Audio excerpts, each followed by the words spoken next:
Bien, bonjour à toutes et à tous. La cérémonie des discours est toujours une obligation dont je vous prie de m'excuser, mais il faut en passer par là, mais ça va aller vite. Donc, comme on n'est pas dans un contexte d'une rencontre officielle qu'on passait, je me contenterai d'un bonjour amical et en remerciant toutes celles et ceux qui sont venus jusqu'à nous pour ces moments de réflexion autour du concept d'inclusion. Ceux qui viennent d'ailleurs que de la Creuse ont pu constater qu'on leur avait aménagé un temps creusois comme on sait le faire, donc vous ne serez pas déçus. À la page, nous n'aimons pas, mais alors pas du tout, que les personnes en situation de handicap soient présentées comme des personnes fragiles, assistées et incapables. À bien y réfléchir, et à bien des égards, elles ne sont ni plus fragiles, ni plus assistées, et ni plus incapables que chacun d'entre nous ici réunis. Car toutes et tous, à des degrés variables, fragiles, assistés et incapables, nous le sommes. Il suffit, là encore, à chacune et chacun d'entre nous de faire la revue de ses propres fragilités, de ses besoins d'assistance et de ses incapacités pour en prendre conscience. La différence n'est pas existentielle. La différence est essentiellement sociétale. Pour les normaux, je plaisante, l'organisation de la société s'est mise à notre service. Du moins y prétend-elle. Bien que les trous dans la raquette soient nombreux, augmentation de la pauvreté, difficulté d'accès aux soins, archipélisation des territoires et bien d'autres sujets encore. Il suffit de consulter les ouvrages de Jérôme Fourquet pour en prendre la mesure. L'analyse historique de la réponse que l'État français a organisée pour compenser, là encore un mot délicat, pour compenser les handicaps, nous l'avons tous faite. Elle visait à l'intégration par une série de mesures financières et institutionnelles de la naissance à la fin de la vie.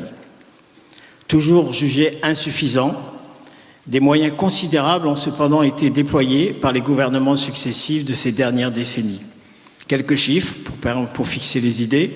Selon un rapport 2018 de la CNSA, les seules dépenses de protection sociale s'élevaient à 41,1 milliards, dont 44% à la charge de la sécurité sociale, 36% de l'État et 16% des départements. La réponse des pouvoirs publics pour répondre aux besoins des situations de handicap s'est traduite par une atomisation que l'on pourrait qualifier, j'ose le mot, de démentielle des établissements et services, ceci sous la pression et avec le soutien des professionnels du secteur. Qu'on en juge, sur les 1400 spécialités relevant du secteur médico-social, personnes âgées, handicap, 1000 concernent le champ du handicap. Cette méthode est donc à l'opposé d'une approche holistique de la problématique sociale du handicap. Elle présente cependant une vertu, tant aux yeux des pouvoirs publics que des professionnels du secteur. Elle permet une approche quantitative et économétrique du sujet. Elle définit le champ des acteurs politiques et associatifs au sens large, en fixant l'objectif des moyens, sans cesse augmenter, sans toujours atteindre le but. D'ailleurs, il suffit d'examiner la sémantique qui est utilisée dans nos rapports avec les pouvoirs publics. On y trouve les termes de combat, mobilisation, injustice et autres vocabulaires, caractéristiques de la tradition française visant à opposer l'État censément malthusien aux citoyens censément légitimes. Or, il me semble que c'est bien plus un aggiornamento des consciences et des mentalités qui soit nécessaire pour emprunter la voie de l'inclusion. Il permettrait de mieux orienter, mieux utiliser la masse financière substantielle que nos concitoyens consacrent aux besoins en lien avec le handicap au sens large. Pour rappeler au passage que ces moyens et cet argent dont il est question ne sortent pas de nulle part, ils sortent de nos poches. J'ai bien conscience du caractère provocateur et excessif de mes propos. Il pourrait laisser à penser que je balaie d'un revers de la main les améliorations significatives qu'ont apportées les différentes lois et décrets. Pour autant, je le répète, il nous faut changer le cadre de nos visions conceptuelles de ce que notre pays doit engager pour les 12 millions de citoyens que l'on range peu ou prou dans la catégorie handicapée. Si vous y ajoutez les familles et les entourages, c'est l'ensemble de la population française qui est concernée. C'est ce qui nous a décidé, à la page de la Creuse, de proposer cette rencontre autour de la notion d'inclusion. Elle est au centre de notre projet associatif, tant national que départemental. Cependant, qui trop embrasse mal étreint, c'est ce qui explique que nous avons choisi 3 angles de réflexion autour de ce thème de l'inclusion. Le monde, exposé par Christophe Théobald, la technologie, avec le docteur Kérou, et l'école, avec Madame Amiot, maître de conférence. Le format de notre rencontre imposait de se confiner à ces 3 approches, tout en reconnaissant que nous aurions pu aller vers d'autres thèmes, comme l'habitat, l'insertion professionnelle ou autres. Cela laisse donc de la place pour d'autres rencontres. Avant de conclure, pour laisser la parole à notre président national, Jean-Louis Garcia, que je remercie d'avoir accepté de nous rejoindre dans la Creuse lointaine, je voudrais saluer le travail de ceux qui ont préparé cette rencontre. Virginie, notre chargée de communication, Carole pour son soutien administratif, Frédéric pour l'informatique, tous les services du siège qui ont apporté leur concours, les directions de pôle et leurs équipes, ainsi que nos partenaires pour l'édition, le film, le buffet, la réalisation du livre, bref, les nombreuses bonnes volontés qui ont mis les mains dans le cambouis. Je ne saurais oublier nos administrateurs qui ont soutenu le projet lancé il y a 1 an. Enfin, il y a une personne qui a porté la préparation à bout de bras, du début à la fin. Je veux parler de notre secrétaire général, Christian Laurence. Merci, Christian, pour ton investissement dans cette aventure qui s'assimile à une course de fond parfois épuisante. Vous l'aurez compris, la page de la Creuse veut par ce colloque nourrir la réflexion et surtout le débat, mais l'objectif ne doit pas rester à ce niveau, il doit susciter des décisions concrètes visant à l'inclusion effective de nos concitoyens dits handicapés. Vous me permettrez de conclure avec le concours d'un scientifique philosophe dont j'ai retrouvé la lecture en fouillant dans mes papiers. Il s'agit de Ludwig von Bertalanffy, je ne sais pas si ça parle encore, qui a écrit en conclusion du chapitre 3 de sa théorie générale des systèmes: « Nous pouvons cependant concevoir une compréhension scientifique de la société humaine et de ses lois d'une façon un peu différente et plus modeste. Cette connaissance peut nous enseigner non seulement ce que le comportement humain et la société ont de commun avec d'autres organisations, mais aussi ce qui leur est spécifique. Le dogme principal sera alors: l'homme n'est pas seulement un animal politique, il est d'abord et avant tout un individu. Les valeurs réelles de l'humanité ne sont pas celles qu'on partage avec des entités biologiques, la fonction d'un organisme ou une communauté d'animaux, mais celles qui sont issues de l'esprit individuel. La société humaine n'est pas une communauté de fourmis ou de termites gouvernée par un instinct héréditaire et contrôlée par les lois d'un tout superordonné. Elle est fondée sur l'achèvement de l'individu et elle est perdue si l'individu n'est plus qu'un rouage de la machine sociale. C'est, je crois, le précepte ultime que peut donner une théorie de l'organisation, non pas un manuel pour les dictateurs de toutes sortes, efficace pour dominer les êtres humains en appliquant scientifiquement les lois des reins, mais un avertissement. Le léviathan de l'organisation ne peut avaler l'individu sans sceller du même coup sa perte inévitable. J'ai trouvé ce texte tout à fait en phase avec ce que nous essayons de défendre, et plus que jamais, nous devons être fermes et bienveillants au service de la conviction qui nous anime toutes et tous autour des valeurs républicaines animées par la laïcité. C'est à la construction d'un écosystème équilibré, respectueux de chacun et de chacune et de chacun et de notre environnement que veut travailler la page. En collaboration avec les partenaires institutionnels et associatifs de ce département de la Creuse, nous sommes enracinés. L'adversité, quelle que soit sa forme, son intensité et sa violence, ne doit pas triompher de notre humanité. C'est simplement ce que je voulais vous dire en introduction de cette rencontre, en vous assurant de mon amitié.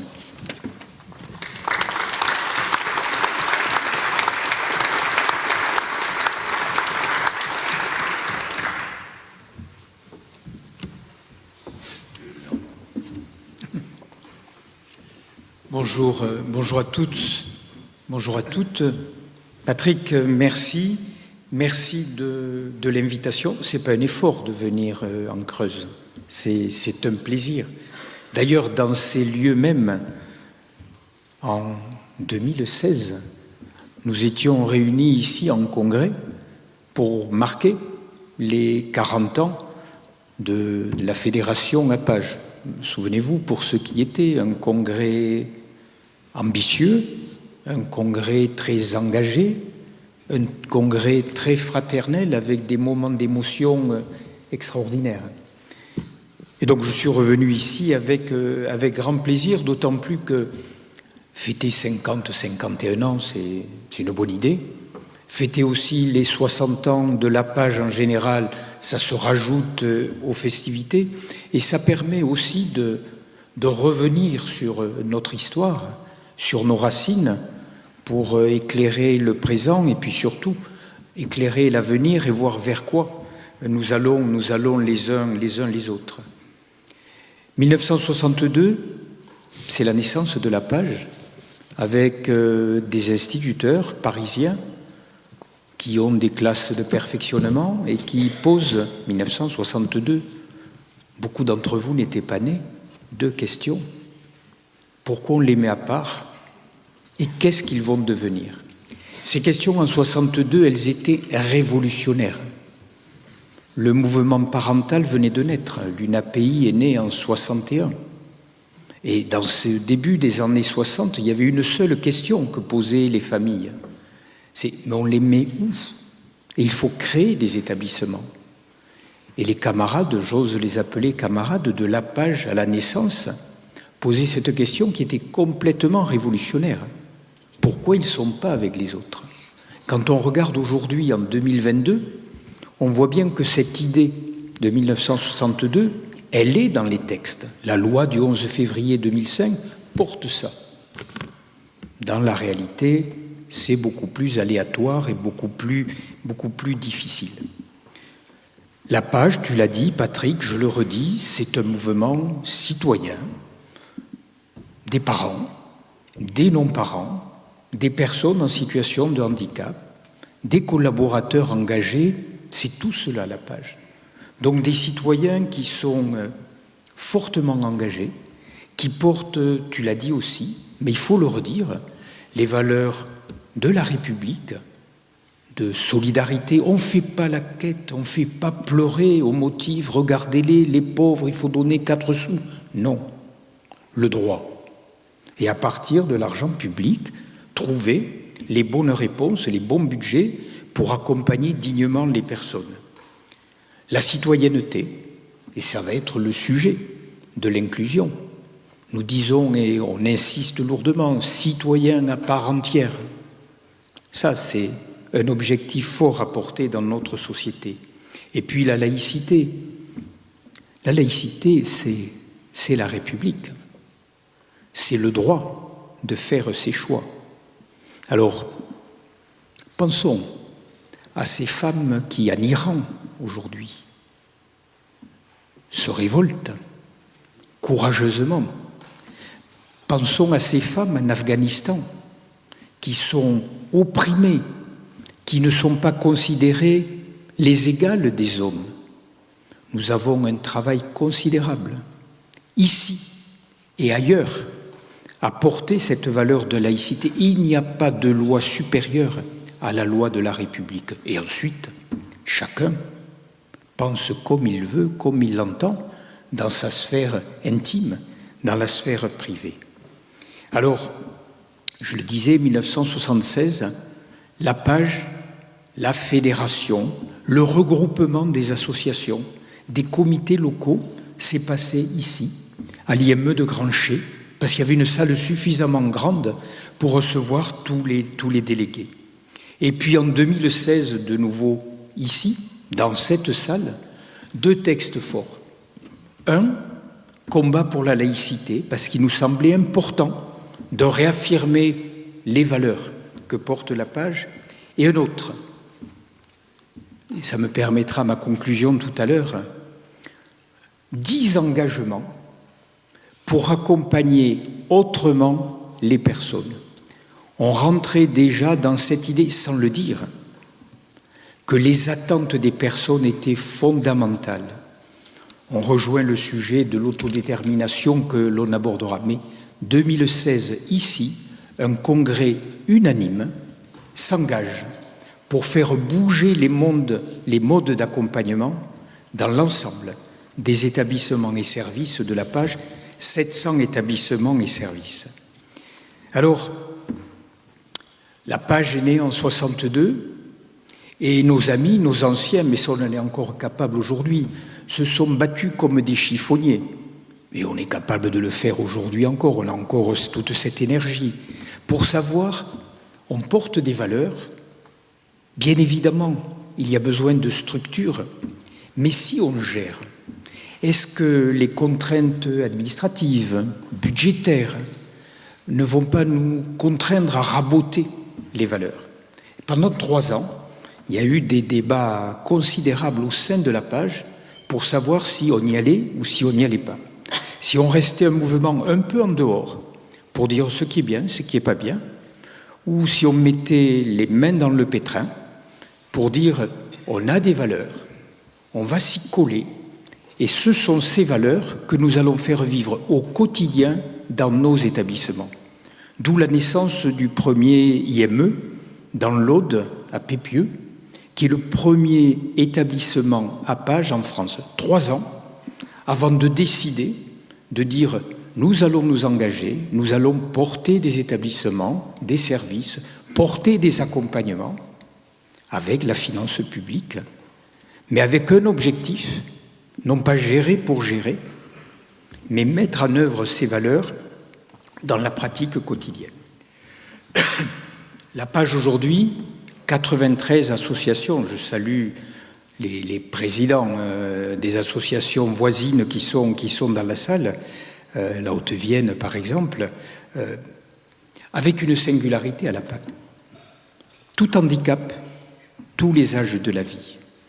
De la crèche, avec des bébés mélangés, ceux qui, alors je vais faire comme toi, normaux avec beaucoup de guillemets, qui est normal, et ceux qui naissent avec un handicap, ce qui permet aussi de mélanger les familles et puis prendre en compte le fait qu'aujourd'hui, et c'est heureux, les hommes et les femmes en situation de handicap avancent en âge et méritent et ont le droit à un accompagnement de qualité avec d'un côté le handicap qu'ils connaissent peut-être depuis toujours et les dégâts liés à l'avancée en âge. 14 000 collaborateurs à la page. Alors aujourd'hui, 28 septembre, c'est quand même un mois particulier. Notre secteur bouge, notre secteur dit son mécontentement. Je veux de cette tribune marquer la solidarité avec l'ensemble de nos collaborateurs qui, dans le cadre des Ségur 1-2, de la Fourcade 1-2, ont été oubliés et réoubliés à plusieurs reprises. Et je n'oublie pas non plus ceux qui encore aujourd'hui, fin septembre 2022, sont encore oubliés. Je pense au personnel technique, au personnel administratif et quelques autres. Donc, marquer la solidarité à ces collaborateurs qui, pendant la période de la pandémie, et en particulier au tout début, quand on a tout fermé au motif de cette maladie dont on ne connaissait rien, ont été capables de s'adapter, d'inventer de nouvelles pratiques pour aller dans les familles, sur le terrain, accompagner des personnes en situation de handicap, des familles qui étaient dans la souffrance. Donc, respect à ces collaborateurs et qu'ils sachent que la page, en général, est derrière eux pour convaincre les pouvoirs publics que l'égalité de droit, le traitement juste est absolument nécessaire. On est dans une phase cruciale. Les projets de loi de financement de l'État, de la Sécu viennent de sortir. Il va bien falloir qu'on trouve là les moyens pour répondre à ça. Alors, le sujet d'aujourd'hui, l'inclusion. Alors, je ne vais pas jouer le paradoxe, mais par exemple, la page s'est attelée à un dossier particulier. Nous avons des concitoyens, situation de handicap psychique, situation de handicap intellectuel, qui dans leur vie ont commis des méfaits, ce n'est pas notre affaire, et sont en détention. Et quand on regarde les statistiques, on se rend compte qu'il y a plus de détenus en situation de handicap intellectuel ou handicap psychique que dans la population ordinaire. Ils sont surreprésentés en détention. Et quand on discute avec les responsables de centres de détention, ils nous expliquent qu'il y a du travail fourni par des entreprises à but lucratif qui demandent de la rentabilité, de la productivité. Et donc au moment de mettre les détenus au travail, les directeurs de centres de détention, mais ils le disent très, très clairement, ils disent tous ceux qui relèvent du handicap, on les écarte parce qu'ils ne répondront pas à la commande. Et donc la page s'est engagée à créer dans ces lieux-là des lieux de travail adaptés pour permettre à ceux qui, je le redis, la condamnation n'est pas notre affaire, mais qui sont détenus, à voir avec eux comment ils peuvent travailler, se réhabiliter socialement, et tout ça dans la perspective de « ils vont sortir », comment on peut les outiller pour qu'ils reprennent pied dans la vie sociale, dans la vie de la cité, et qu'on évite au maximum la récidive. Je vais vous le dire très, très tranquillement, sur un sujet pareil, qui est un sujet un peu tabou, il n'y a pas concurrence. Et donc les relations que nous avons avec les pouvoirs publics aujourd'hui permettent à la page, en fonction des décisions des conseils d'administration départementaux, de s'implanter dans des lieux, et les directeurs de maisons d'arrêt, de centres de détention sont très preneurs parce qu'ils sont complètement désarmés devant ces personnes qu'ils ne connaissent pas. Et puis l'autre sujet, c'est, j'ai vu sur un écrit, et je pense que c'est un terme qui est important chez nous, c'est le terme de pionnier. Il ne faut pas avoir peur.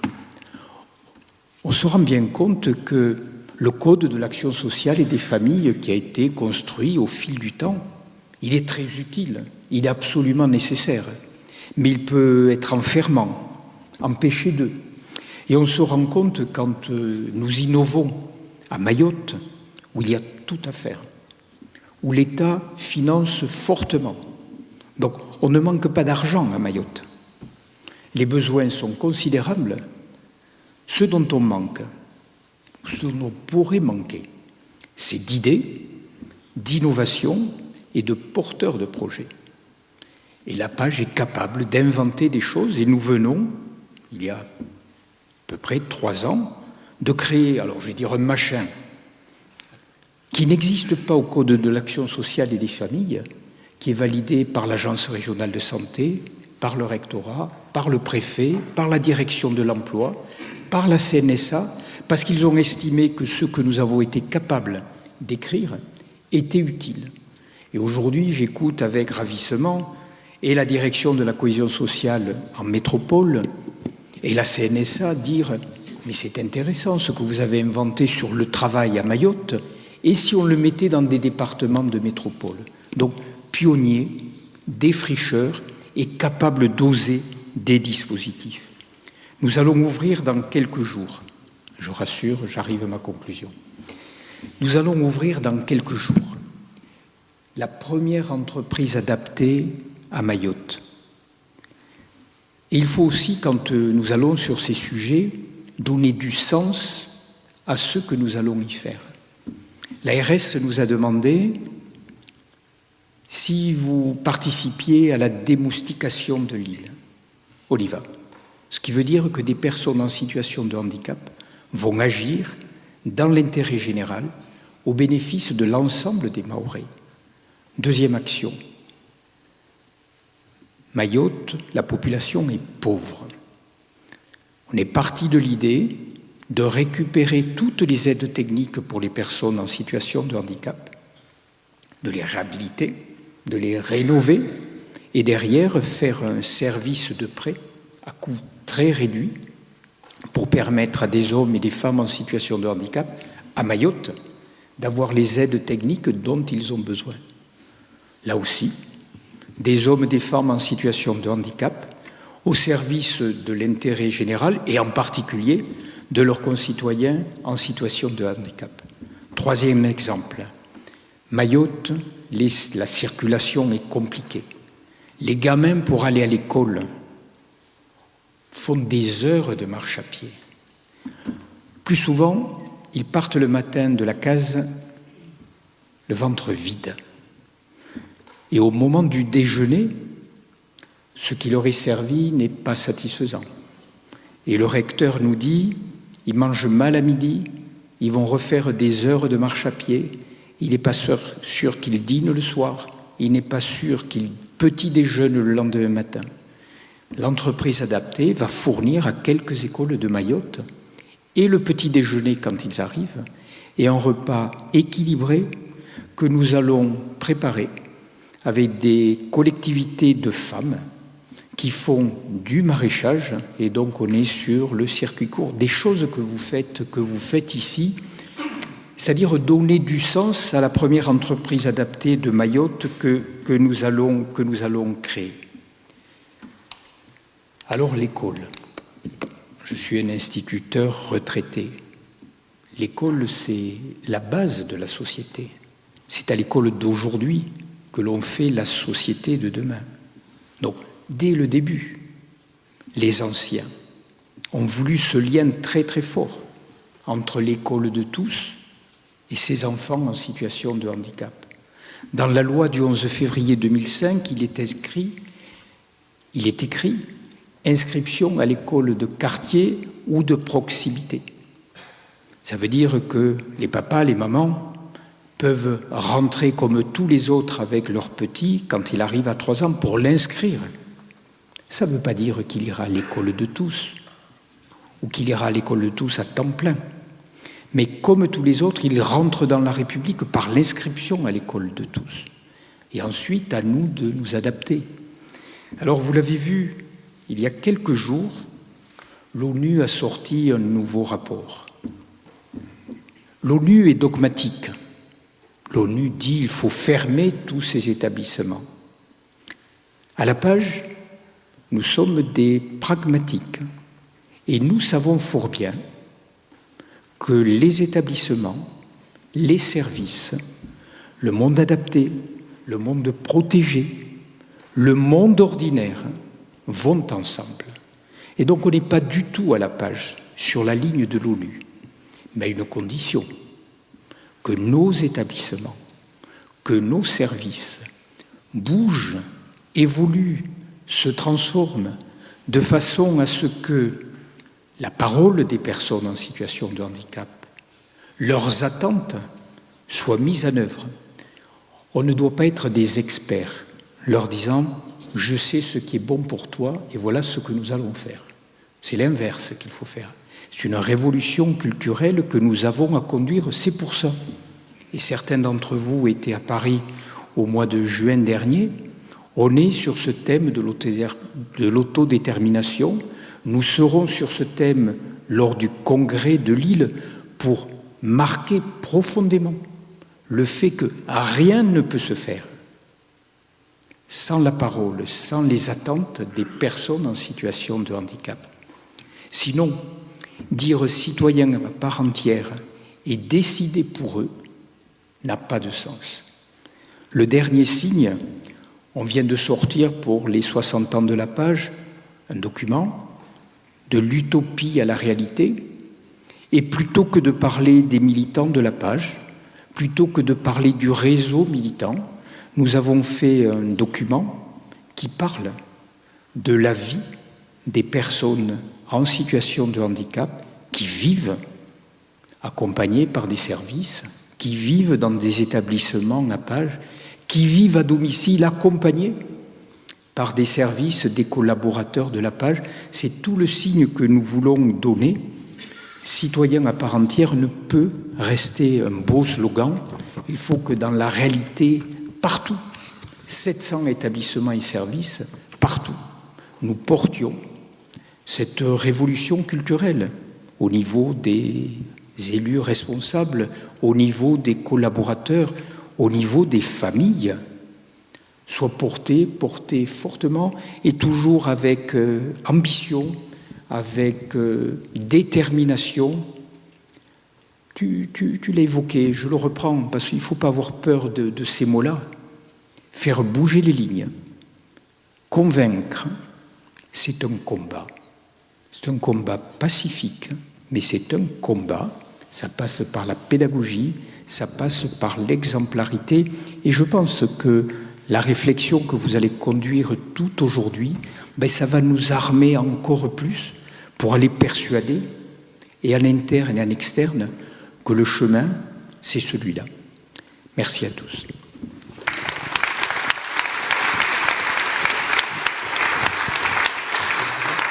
Merci, messieurs les présidents. Je prends le relais.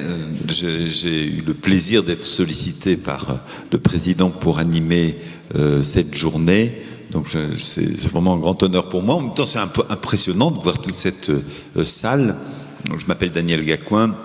Je suis un ancien éducateur et un ancien dirigeant dans le secteur social et médico-social avant d'être consultant et auteur d'un certain nombre d'ouvrages et d'accompagner toutes les associations, les équipes dirigeantes, les équipes de terrain. Il m'arrive encore de faire de temps en temps des temps d'analyse de pratique.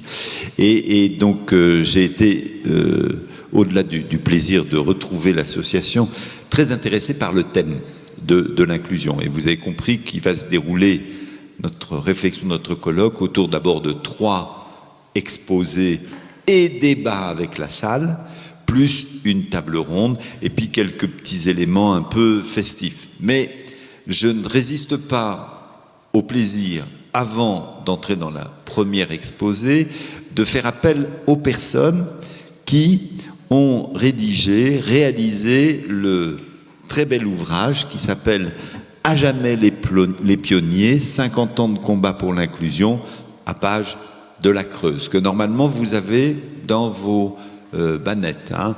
Alors, Hélène Aymon, Bruno Mascle et Virginie Lortuard peuvent nous rejoindre ici. Je vais me lever pour pouvoir tranquillement... Non, occupez ma place, ça ira très bien. Hein. Voilà. Virginie, installez-vous à ma place. Hein. Ça va? Voilà, mettez-vous à côté d'elle.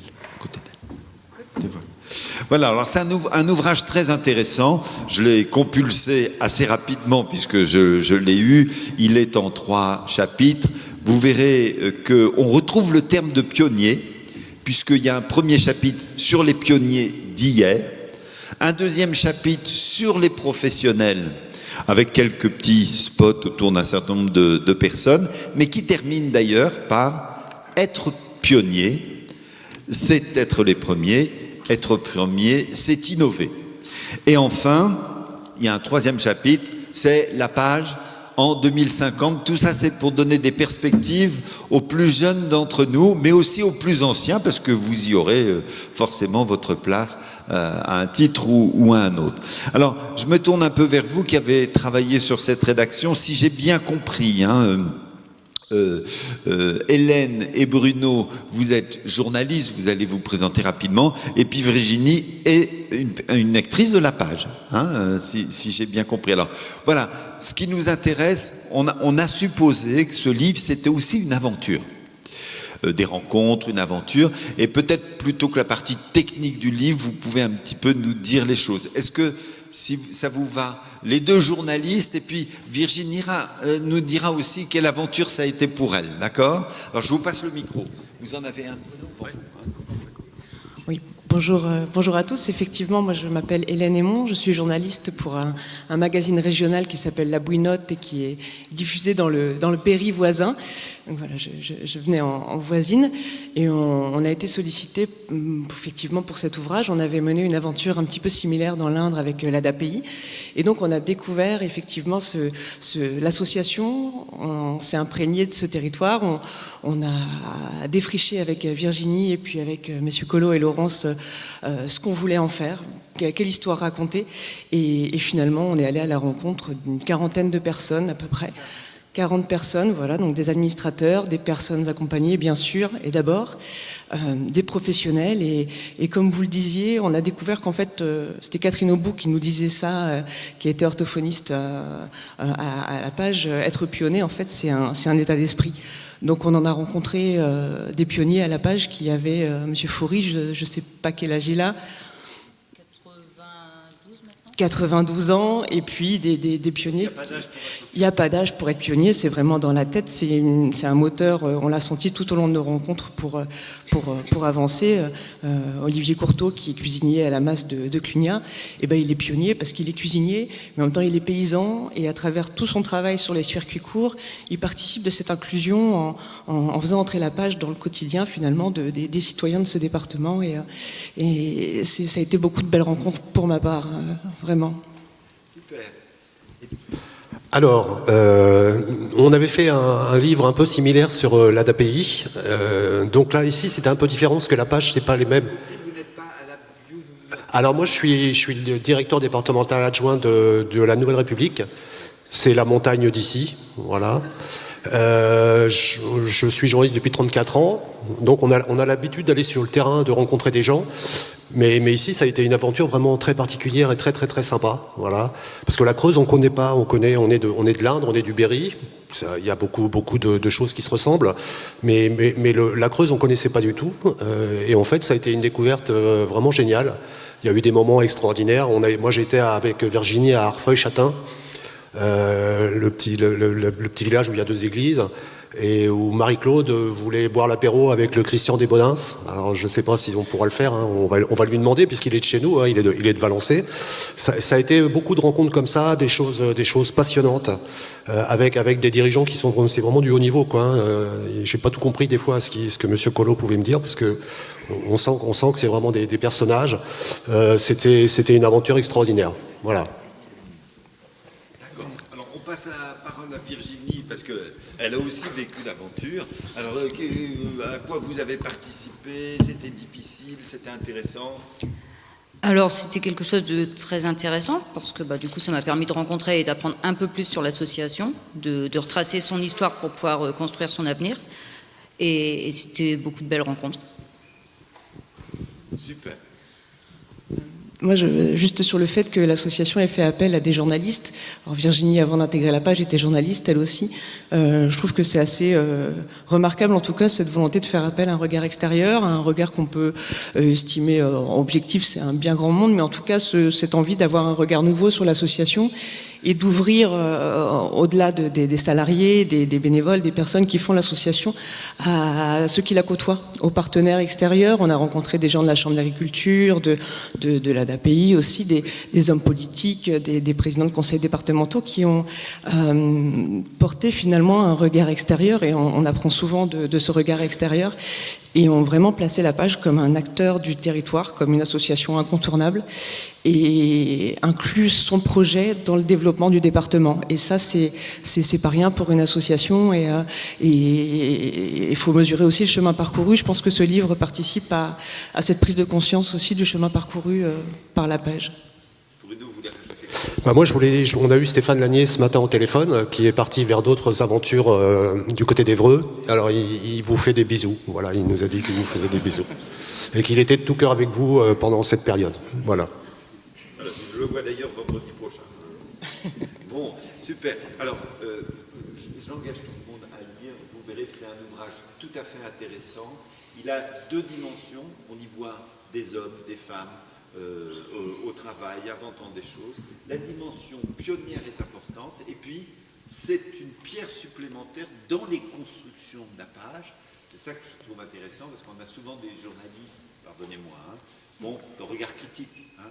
Et là, au contraire, c'est un regard d'accompagnement pour les constructions de la page. Moi, ce que je voulais dire, c'est souvent le cas, c'est ceux et celles qui ne sont pas au sein de la structure, au sein de la page, qui en parlent le mieux de la page, et qui disent les plus belles choses. Voilà. L'ancien maire de Guéret, vraiment, c'est un compagnon de route, mais comme beaucoup d'autres, et je trouve que c'est vraiment très beau, quoi. C'est vraiment très beau. Bravo à vous, et merci beaucoup.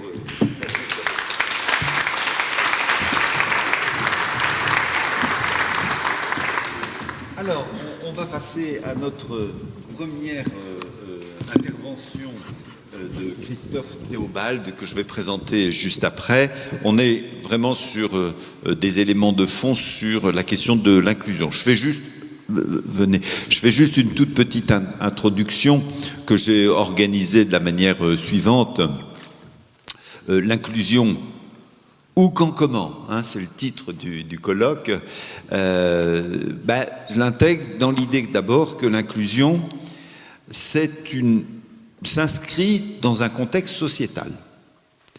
Un contexte sociétal dans lequel le terme est un terme à la fois rassembleur ou disruptif, qui pose problème, qui parfois crée même des difficultés. Pour le monde du handicap, par ailleurs, il y a un envahissement du terme. Il est plutôt récent, hein. Rappelez-vous que la première fois où on voit apparaître le mot inclusion scolaire, c'est dans la loi de 2005. En 2009, on change le terme prise en charge pour accueil et accompagnement, mais on est dans des choses récentes. Et pour le secteur social, médico-social, le monde du handicap, il s'inscrit dans une période de transition ou de basculement. Et enfin, les concepts autour de l'inclusion, liés à d'autres concepts, sont parfois un peu flous, en particulier pour les travailleurs sociaux, les acteurs de terrain, des associations.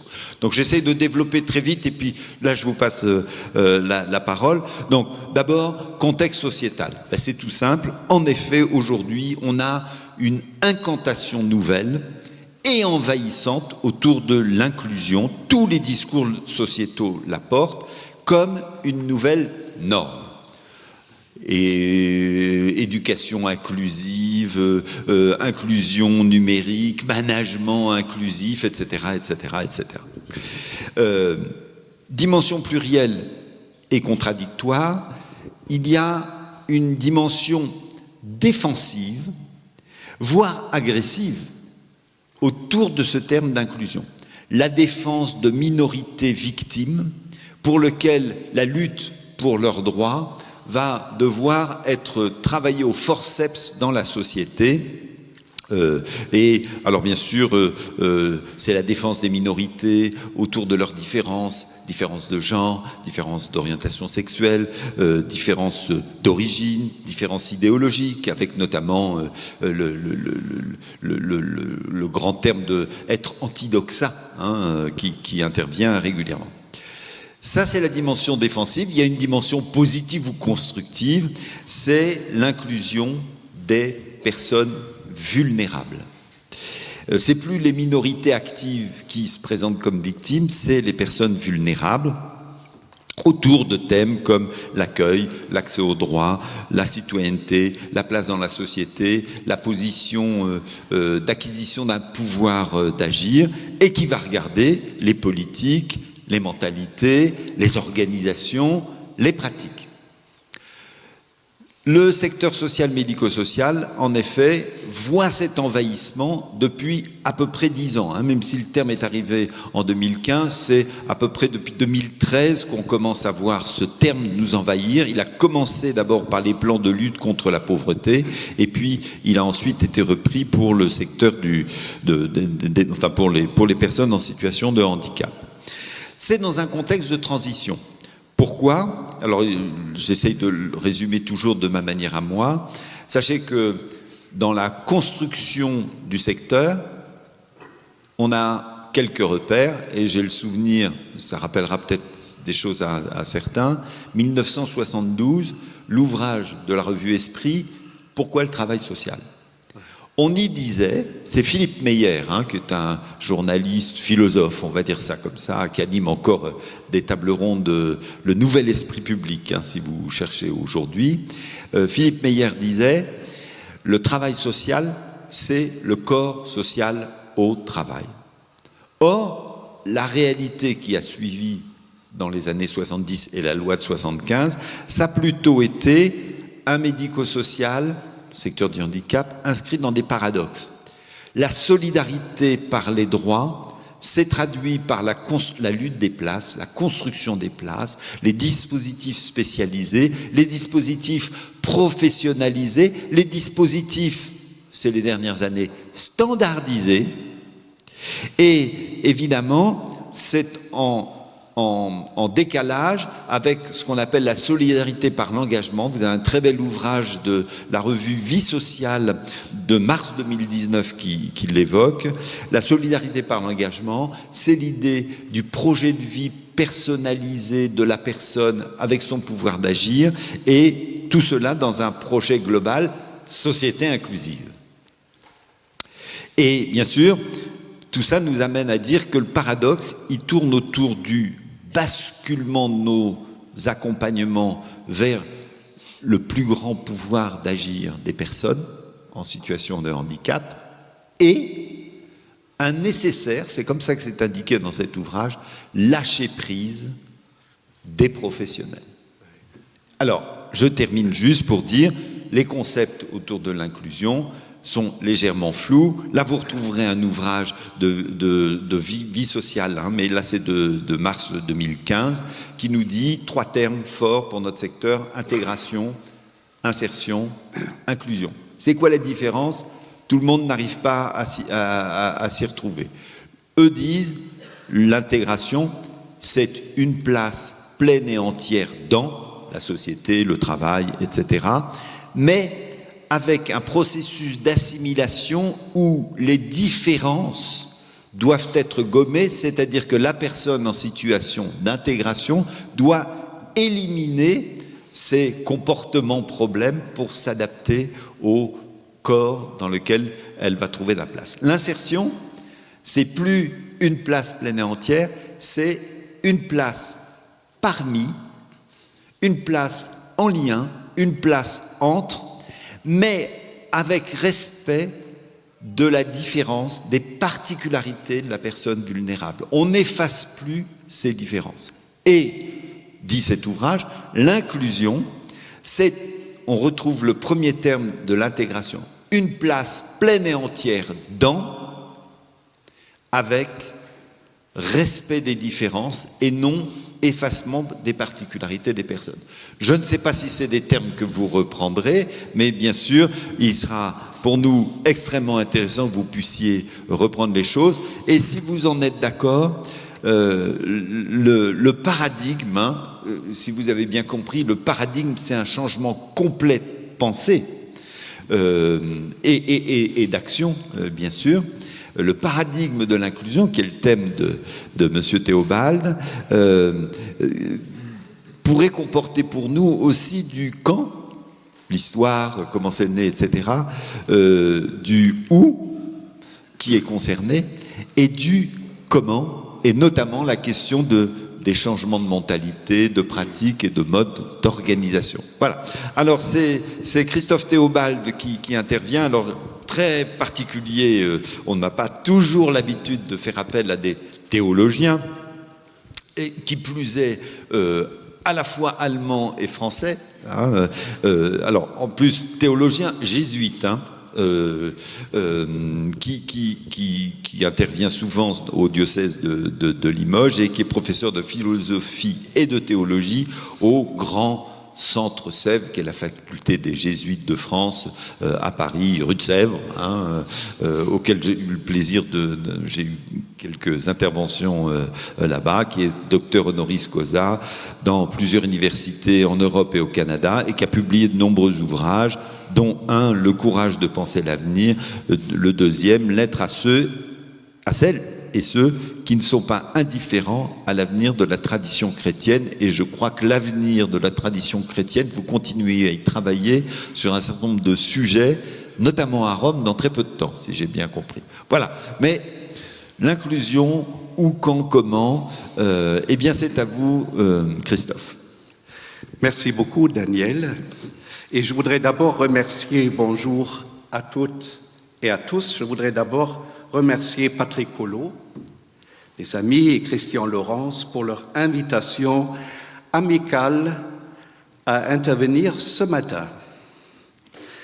Alors, il y a une petite coïncidence. On vous a présenté brièvement, je dirais, l'écrit de la page sur le plan national, les 60 ans, de l'utopie à la réalité. Et c'est aussi de ça que je vais vous parler ce matin. Chers amis, reconnaissons-le dès le départ, Le projet d'une société inclusive est une utopie qui, au point où nous en sommes aujourd'hui, rencontre beaucoup de résistance. Et on le comprend, car l'inclusion, on vient de le dire, se distingue de la visée plus commune et plus commode de l'intégration avec laquelle nous risquons de la confondre. Or, l'inclusion refuse de faire peser tout le poids de la responsabilité sur les personnes en situation de handicap, sommées à s'adapter à notre organisation sociale. Elle se définit plutôt inversement comme la capacité de la société à se transformer et à moduler son fonctionnement au point d'y laisser chacun trouver son chez-soi, chacun son chez-soi au sein d'un ensemble qui est commun à tous, selon la très belle formule de Charles Gardou. Il s'agit donc d'un projet de société qui nous concerne tous et pas seulement les personnes en situation de handicap ou d'autres catégories de personnes exclues de notre système de normalité. Mon objectif ce matin est d'expliciter d'abord ce qu'on appelle paradigme de l'inclusion en passant par un très bref parcours historique. Et vous allez retrouver des choses que vous avez déjà entendues à l'instant. Je voudrais ensuite dire un mot des ressorts humains qui sont touchés par le projet d'une société inclusive. Les ressorts humains, nos ressources. Nous prenons en effet conscience de notre fragilité comme donnée commune de notre condition humaine. Il me semble qu'on peut comprendre cette fragilité en référence aux 3 valeurs fondamentales de notre République. Il en a été à plusieurs reprises déjà question, la laïcité. Et je terminerai cette brève intervention en réfléchissant avec vous à la difficile conversion de nos mentalités et de nos pratiques. Première partie, l'émergence du paradigme, vous avez, Daniel, expliqué ce terme, l'émergence du paradigme de l'inclusion. Le vecteur commun des grandes étapes traversées par nos sociétés européennes est le rapport à l'altérité de l'autre. C'est notre grande question en Europe, l'altérité de l'autre et le traitement de ce qui est différent. De ce point de vue, on peut distinguer aujourd'hui 3 grands schèmes culturels, paradigmes, schèmes culturels, le paradigme de l'assistance, celui de l'intégration ou de l'adaptation et celui de l'inclusion qui est l'objet de notre travail aujourd'hui. La logique de l'assistance s'est progressivement affirmée au Moyen Âge, qui a distingué entre malades de tout genre, jouissant au nom de la charité d'une hospitalité particulière, et tous les autres, vagabonds, itinérants, etc. Ceux-ci ont été parfois accueillis spontanément par la population, mais considérés par les municipalités comme une menace pour l'ordre, comme des hommes du dehors à sédentariser dans les marges pour protéger la société. Grand tournant, à partir du XVIIe siècle, on ne s'est plus contenté de l'enfermement du malade et de la personne en situation de handicap dans des institutions et des asiles. Michel Foucault a beaucoup travaillé cette question. Comme dans tous les domaines, les tenants des Lumières ont misé sur l'éducation. Pensons à Charles Michel de Lespée, à Valentin Haüy, qui les premiers se sont intéressés à la rééducation des sourds et des aveugles.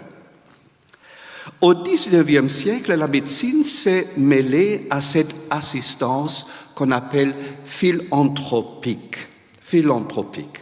On commence à traiter le malade mental, considéré jusqu'alors comme possédé, et à établir des lieux différenciés d'hospitalisation. L'orthopédie s'intéresse aux handicapés moteurs, etc.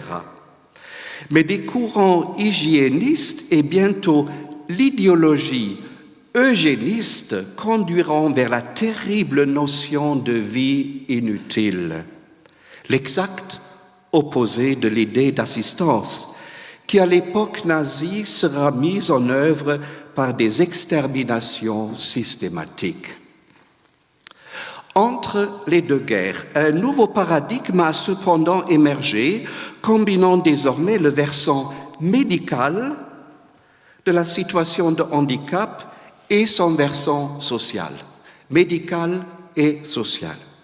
On l'appelle paradigme de l'adaptation ou de l'intégration, car il mise sur l'insertion professionnelle. L'invitation, voire l'injonction sociétale au travail, on est dans une société de travail, devient l'autre versant d'un nécessaire soutien financier par l'État. Porté par un tissu associatif qui fut initié par des parents d'enfants handicapés, disait-on à cette époque, ce nouveau modèle génère dans la suite de nombreuses institutions, comme par exemple les CAT, Centres d'aide par le travail, appelés aujourd'hui ESAT. Notons cependant, et j'y reviendrai, qu'il suppose toujours l'idée de vie normale et donc de normes, à laquelle la personne en situation de handicap est sommée de se mesurer et de s'adapter. Avant d'aller plus loin, une brève parenthèse à la fois juridique et philosophique. L'histoire qui vient d'être parcourue à grandes enjambées est accompagnée d'une évolution du droit. On y a fait beaucoup allusion déjà ce matin. En France, une première loi date de 1957 et qui fait apparaître la notion de travailleur handicapé. Travailleur handicapé. Donc vous voyez le lien qui est établi. Et celle du travail protégé. C'est toujours la question du travail. Ce n'est qu'en 1975 qu'est votée une loi cadre qui marque le début d'une véritable politique du handicap qui aboutit en 1987 à 3 principes adoptés par l'Assemblée nationale: la non-discrimination, le droit aux aides et services spéciaux et l'intégration par l'emploi, qui signifie la consécration juridique de ce qu'on appelle le paradigme de l'intégration. En 1990 s'ajoutera la formalisation juridique du délit de discrimination et la loi de 2005, qui a été beaucoup évoquée déjà ce matin, affirme l'égalité des droits et des chances, l'égalité, principe républicain, des droits et des chances, la participation et la citoyenneté des personnes handicapées. À l'arrière-plan, c'est ça que je voudrais surtout faire remarquer, de cette longue histoire législative, on repère une évolution philosophique relative à la compréhension même de la santé et du handicap.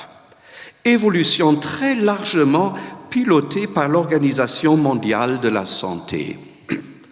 Si les premières définitions maintenaient un lien étroit entre santé et exercice de la force du travail de l'individu, dont le modèle d'adaptation ou de l'intégration justement est tributaire, ce lien entre travail et santé, depuis 1982, les Nations Unies promeuvent une nouvelle définition qui abandonne la référence à la normalité et insiste sur les obstacles de la participation pleine et entière à la vie communautaire.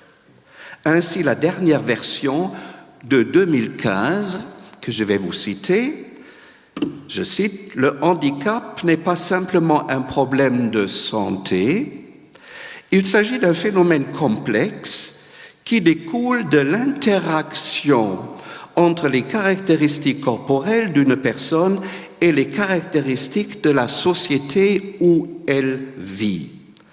Pour surmonter les difficultés auxquelles les personnes handicapées sont confrontées, des interventions destinées à lever les obstacles environnementaux et sociaux sont nécessaires. Fin de citation. Vous voyez, les choses sont tout à fait inversées ici, c'est-à-dire il y a une citoyenneté, une égalité de droits, et il s'agit de lever plutôt les obstacles. Or, rappelons-le, l'abandon progressif de la notion de norme et de normalité s'inscrit dans une évolution plus globale de nos sociétés qui, dès 1955, fut anticipée par l'anthropologue Claude Lévi-Strauss dans son grand ouvrage « Triste tropique », 1955. Tous les exclus et toutes les minorités sont concernés, qu'ils soient stigmatisés en raison de leur orientation sexuelle, de leur âge ou génération, de leur appartenance religieuse, de leur apparence physique, etc., etc. L'abandon du normal implique évidemment la critique de toute hiérarchisation, et j'apprécie la formule synthétique de Charles Gardou: il n'y a ni vie minuscule, ni vie majuscule, magnifique formule, mais cela pose aussi un redoutable problème qui hante nos démocraties, à savoir comment vaincre la peur devant la différence d'autrui. C'est vraiment la problématique européenne, l'autre, la différence de l'autre. Peur qui nourrit les populismes européens, on a encore des exemples récents, et comment apprendre à inventer ensemble des règles du jeu pour un vivre ensemble où chacun, aussi et surtout la personne en situation de handicap, trouve son chez-soi. C'est précisément l'enjeu du troisième paradigme, celui de l'inclusion, qui est au centre des préoccupations de la page dont nous fêtons aujourd'hui les 50 ans en Creuse. J'ai déjà anticipé la présentation de ce paradigme dans ce qui précède. Il suffit d'en indiquer maintenant, selon moi, les trois caractéristiques principales. D'abord, l'idée de l'interaction, je reprends la définition de l'OMS, de l'interaction entre les caractéristiques corporelles et les caractéristiques de la société où vit la personne en situation de handicap. Ce n'est donc plus l'individu qui est visé, soit comme bénéficiaire d'une assistance, soit comme relevant d'une obligation de s'adapter, l'isolant psychologiquement et physiquement de son environnement. Mais c'est la relation mouvante entre lui, son environnement immédiat et la société dont il s'agit de prendre soin. Chacun étant invité à écouter le désir de l'autre, à exprimer le sien et à construire avec les autres un vivre ensemble cohérent. Première caractéristique. En deuxième lieu, intervient alors le facteur du temps et celui de l'âge, qui fait que nous pouvons nous trouver tous, à telle ou telle étape de notre itinéraire, en situation de handicap. Les statistiques qui tiennent compte d'un spectre très large du handicap visible et invisible, 80 millions de personnes concernées en Europe, 80 millions, le montrent à l'évidence.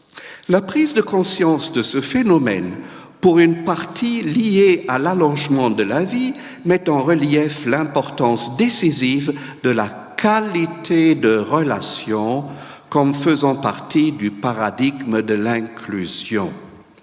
Celui-ci fait en effet appel à un certain type d'empathie, chacun d'entre nous étant concerné de façon plus ou moins directe par le handicap, sachant qu'il peut se trouver un jour à la place de l'autre sans jamais pouvoir quitter la sienne. J'y reviendrai. Deuxième caractéristique. Et une troisième composante, enfin, est d'ordre collectif et concerne le rapport que nous entretenons avec notre héritage humain. Nos acquis sociaux, scientifiques, culturels et juridiques, humanistes et religieux, etc., reçus de celles et de ceux qui nous ont précédés, comme devant être développés. Ce commun, j'appelle ça le commun, ce commun est individu, et tout et chacun ont un droit égal d'accès à ces biens. Cet aspect sociétal du paradigme d'inclusion prend de plus en plus d'importance dans l'explicitation des droits de l'homme. Or, chers amis, il suffit d'énumérer ces caractéristiques fondamentales d'une société qui se voudrait inclusive pour comprendre qu'il s'agit d'une utopie qui certes émerge d'une histoire sociétale déjà longue, ce que je viens de montrer par les trois paradigmes qui continuent à cohabiter dans nos représentations mentales et dans nos pratiques, mais une utopie qui doit affronter en même temps d'innombrables résistances d'ordre économique, politique, culturel et peut-être surtout humain. Elle touche en effet aux ressorts les plus profonds de notre humanité dont dépendent les mutations qui nous attendent. Il en sera question maintenant. Deuxième partie, l'humain à l'épreuve de la fragilité. Aucun d'entre nous n'aime être confronté à sa propre fragilité. Or, la maladie d'autrui et surtout le handicap s'avèrent, quand nous les rencontrons, des révélateurs, non seulement de notre rapport à autrui, mais aussi et surtout à nous-mêmes. La prise de distance, voire la peur, et le plus souvent l'indifférence sont des réactions que j'ose qualifier de normales. Mais il est aussi possible que face à la personne en situation de handicap, je sois renvoyé à moi-même et à mes propres limites et vulnérabilités. Ça a été déjà dit ce matin. Je sais bien que le professionnalisme de tout métier d'accompagnement exige une grande capacité de distanciation. Il me paraît cependant tout aussi clair que l'expérience de relations réciproques déclenche au sein de nos collectivités des énergies insoupçonnées et s'avère être une source inépuisable de fécondité. Or, cette réciprocité suppose la découverte d'une ressemblance en profondeur entre celui qui se perçoit bien portant et l'épreuve de celui qui apparemment ne l'est pas, aussi différents que soient et restent ces deux vécus. C'est ce que j'ai pu vivre moi-même il y a un certain nombre d'années à l'hôpital de la Fondation John Bost en Dordogne, que vous connaissez peut-être. Expérience d'empathie qui, tout en touchant au cœur du paradigme de l'inclusion, est l'endroit des plus grandes résistances que nous lui opposons et en même temps le lieu de possible réussite. Il me semble qu'il faut en explorer quelque peu le versant individuel, forcément relationnel, ainsi que le versant collectif, voire sociétal. C'est ce que je vis aussi régulièrement avec mon propre filleul, en situation de handicap et fils d'amis très chers depuis une quarantaine d'années. Alors d'abord le point de vue individuel. Du point de vue individuel, il n'est pas aisé pour personne de laisser interrompre, voire ébranler sa propre normalité, pour ne pas dire routine, telle qu'elle s'installe nécessairement dans nos existences quotidiennes. Pourtant, nous connaissons tous ces situations de crise que les anglo-saxons appellent disclosure situation, situation d'ouverture, où telle rencontre inattendue, tel événement, ou telle surprise nous sort de notre propre parcours apparemment tranquille. Il peut s'agir de péripéties heureuses ou difficiles et éprouvantes. En langue française, ça m'a toujours amusé, on tombe malade et on tombe amoureux. La confrontation à la maladie ou au handicap d'une personne proche, d'un enfant ou d'un parent, d'une sœur ou d'un frère, mais aussi dans un cadre professionnel, peut devenir une de ces situations d'ouverture sur nos itinéraires. Elle suscite alors des réactions spontanées, parfois de rejet, parfois d'acceptation, parfois encore de fusion. Elle inaugure en tout cas un difficile travail intérieur et relationnel qui peut aboutir à une véritable expérience d'empathie, toujours sous forme de surprise. Ce travail est magnifiquement raconté dans le roman, malheureusement j'aime pas le titre, S'adapter de Clara Dupont-Moreau, que je vous conseille vivement. Elle raconte dans ce roman, au fond, les réactions de 3 personnes par rapport à un enfant en situation de handicap, le fils aîné, la cadette et le dernier né. Et on voit au fond comment, je dirais ici, le jeu relationnel se construit progressivement et conduit chacun à ce que je viens d'appeler situation d'ouverture. Nous le savons, beaucoup de personnes en situation de handicap possèdent une sorte de 6e sens qui perçoit immédiatement ce qui se passe chez leur vis-à-vis, souvent avant même que le parent, l'ami ou le professionnel s'en aperçoivent. C'est l'endroit de cette mystérieuse alchimie relationnelle où naît la possibilité d'un nouveau vivre ensemble, tel que le paradigme de l'inclusion le vise. L'endroit où les malentendus, au sens du mal entendre, peuvent s'accumuler et les conflits éclater, mais aussi l'endroit où les désirs des uns et des autres parviennent à s'exprimer, parfois à travers des signes très faibles et difficiles à décoder, et où simultanément des règles de vie communes peuvent s'inventer et sans cesse s'ajuster à l'imprévu. Ce difficile travail au sein de nos institutions, celle de la page qui nous réunit aujourd'hui, a bien évidemment besoin de grandes compétences d'accompagnement psychologique pour le favoriser. J'aimerais ajouter cependant que le propre des situations d'ouverture que je viens d'évoquer et du travail que dans le meilleur de ces cas elle inaugure est de nous confronter tous à la difficile question du sens de nos itinéraires humains.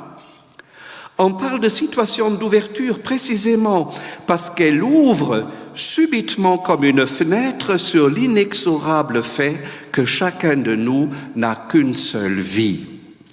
Perspective qu'on peut refouler, qu'on peut aussi ajourner, ou au contraire recevoir et faire entrer dans une sorte de réconciliation avec soi-même et avec les autres. Là encore, à ce niveau de profondeur, c'est comme révélateur que joue la rencontre avec la personne en situation de handicap.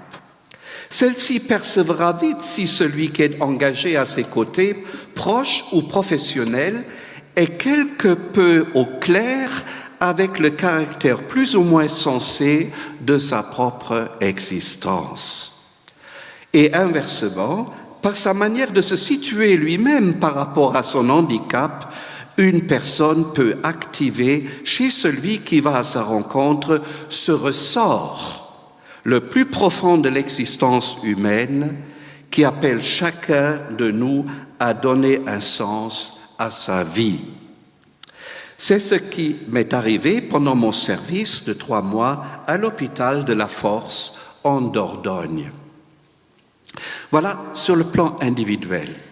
Et si sur un plan individuel et relationnel, on parle d'empathie, susceptible de faire découvrir une ressemblance en profondeur entre le vécu du bien portant et les preuves de celui qui ne l'est pas, cette expérience s'appelle, quand on passe sur un plan collectif, fraternité.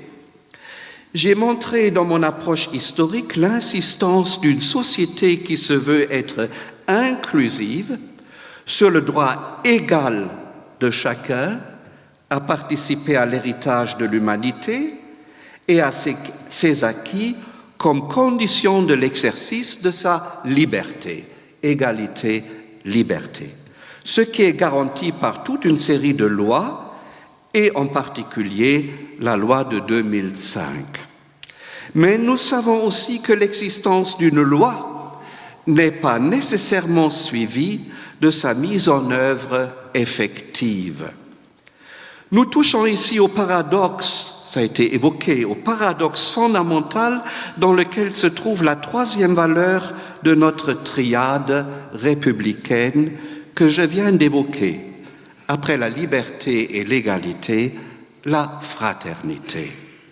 Il est impossible de traverser nos épreuves collectives, qu'il s'agisse de la pandémie, des catastrophes climatiques et de l'accueil de réfugiés parmi nous, ou sur un autre plan de la présence de personnes plus vulnérables et démunies, malades ou en situation de handicap parmi nous, qu'il s'agisse encore de la grave crise de toutes nos institutions hospitalières et éducatives, sans apprendre à agir les uns vis-à-vis des autres dans un esprit de fraternité, selon la belle formule de la Déclaration universelle des droits de l'homme de 1948, agir dans un esprit les uns vis-à-vis des autres, un esprit de fraternité. Mais cette troisième valeur qui, dans une société qui se veut inclusive, est la condition de la réalisation des deux premières, la liberté et l'égalité, dépasse radicalement toute législation et reste ultimement livrée à l'engagement pionnier de chacun. C'est ce que la philosophie politique appelle le théorème de Buckenford. Je le cite, « Nos sociétés et nos institutions vivent d'une substance spirituelle qu'elles ne peuvent pas garantir. » Et je cite l'auteur lui-même, « L'État démocratique vit sur la base de présupposer qu'il n'est pas lui-même capable de garantir. Tel est le pari risqué qu'il a pris au nom de la liberté. D'un côté, il ne peut exister en tant qu'État démocratique que si la liberté qu'il accorde à ses citoyens se régule de l'intérieur, à partir de la substance éthique des individus et de tous les regroupements au sein de la société civile. Une substance éthique. D'autre part, il ne peut pas chercher à garantir lui-même ses forces régulatrices éthiques, c'est-à-dire par les moyens de la contrainte juridique et des préceptes autoritaires, sans renoncer à sa libéralité et retomber dans la prétention totalitaire dont il a fait sortir les sociétés européennes durant les guerres civiles confessionnelles. C'est la laïcité, voilà. La fraternité a donc besoin de toutes les traditions spirituelles et en même temps, elle les ouvre chacune aux autres. C'est là sa double vertu toute particulière. Si la société inclusive est donc une utopie, comme je l'ai montré dans la première partie de mon intervention, elle rencontre des résistances qui ne sont pas seulement économiques, politiques et culturelles, elles se heurtent aussi et surtout à des ressorts humains très fondamentaux et en premier lieu à notre instinct de survie au détriment de l'autre et à notre propension individuelle et collective à instituer des relations de domination entre nous. Insister unilatéralement sur les difficultés économiques et politiques, aussi nécessaires que ce soit, risque cependant d'occulter le combat qui se joue en chacun de nous et au sein de toutes nos institutions, précisément quand l'enjeu de l'inclusion est de laisser advenir l'expérience relationnelle de l'empathie et de donner chair ici et maintenant à la valeur républicaine de la fraternité.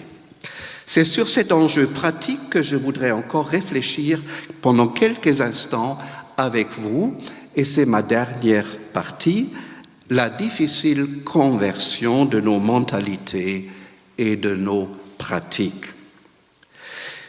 Il me semble qu'on peut caractériser le type de changement, de conversion dont il s'agit quand on veut passer à une société inclusive en insistant sur 3 conditions: analyser nos épreuves, susciter la confiance et créer des micro-espaces d'exemplarité. Analyser nos épreuves.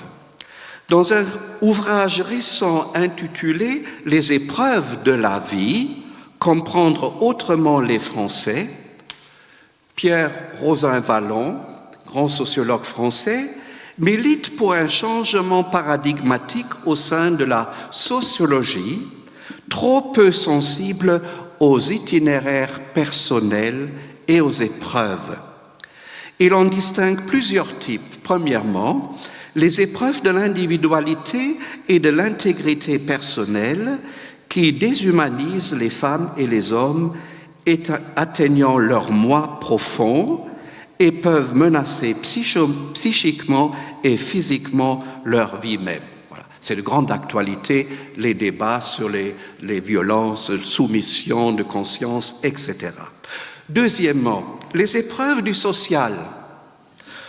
Tout en ayant un impact individuel, ces épreuves sociales renvoient à des hiérarchies ou des formes de domination qui ont une dimension collective.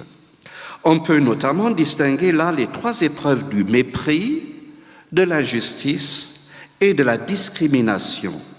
Il s'agit dans ces 3 cas de pathologies de l'égalité. J'aime beaucoup ce terme, des pathologies de l'égalité, au sens où ces mises à l'épreuve soulignent les obstacles qui sont mis à la constitution d'une société de semblables. Avec ce deuxième type d'épreuve, nous sommes très précisément sur le terrain de nos résistances au paradigme de l'inclusion. Pierre Rosanvallon ajoute encore un 3e type d'une très grande actualité, à savoir les épreuves de l'incertitude. Il me semble que nous avons tout intérêt à situer le champ du handicap au sein même d'une approche plus large des épreuves et fragilités de nos sociétés. Non pas évidemment pour nier la spécificité des situations auxquelles la page est confrontée, mais pour donner à cette spécificité toute sa place, sans doute exemplaire, dans la transformation de nos institutions sociales. C'est à cela que veut contribuer mon invitation à analyser nos épreuves. Deuxièmement, susciter la confiance. Celle-ci est sans aucun doute le ressort le plus fondamental de nos sociétés humaines, ressort qui s'affaiblit, voire disparaît dans des phases de grande dépression collective. La question qui émerge d'une analyse des épreuves n'est donc pas uniquement comment les éviter, mais aussi et surtout comment les traverser et donc recréer ou susciter à nouveau de la confiance. Cet enjeu devient vital quand nous rencontrons les résistances de ceux qui ont peur de l'altérité de l'autre et craignent toujours le chaos, résistance qui cache nos fragilités derrière un paravent de bien-être et de domination. Les traitant par l'assistance ou l'appel moral à s'adapter, qui n'acceptent pas la souplesse de nos normes, sans cesse à ajuster à l'imprévu. Comment susciter la confiance dans ces situations limites? Sans doute en réapprenant sans cesse à faire soi-même confiance.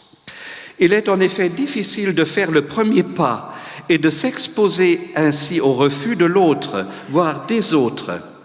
Il faut une bonne constitution intérieure pour s'engager sur ce type de chemin. J'en ai indiqué quelques éléments spirituels dans la deuxième partie de mon intervention. On ne voit pas, en tout cas, comment nos sociétés sauraient traverser les épreuves actuelles sans des femmes et des hommes de confiance, qui ont le courage d'anticiper l'avenir visé par le projet d'une société inclusive. Ce qui me conduit vers une dernière condition. Créer des micro-espaces d'exemplarité. On ne transforme pas une société complexe comme la nôtre d'un seul coup. Mais à plusieurs, nous pouvons créer des lieux relationnels, institutionnalisés, qui sont comme des paraboles anticipatrices d'une société inclusive. Des paraboles anticipatrices d'une société inclusive. Est-ce beaucoup rêver que les institutions de la page soient ou redeviennent sans cesse à nouveau ces micro-espaces d'exemplarité? Elles touchent au plus profond de l'humain qui est notre corporéité en interaction avec notre corps social. Question du corps.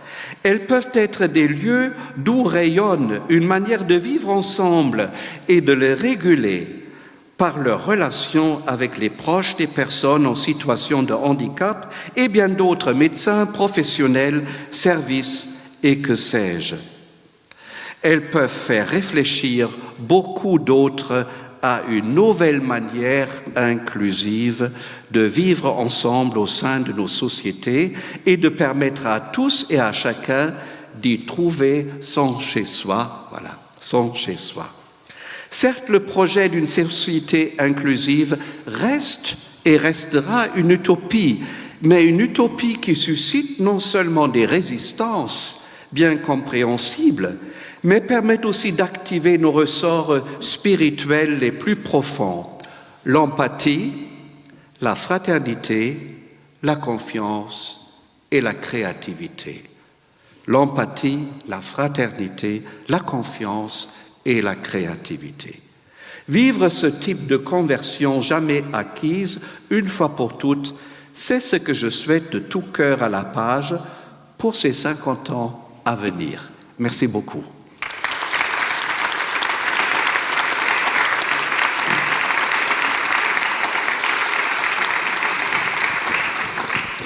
On va avoir le temps de quelques petites interventions ou questions.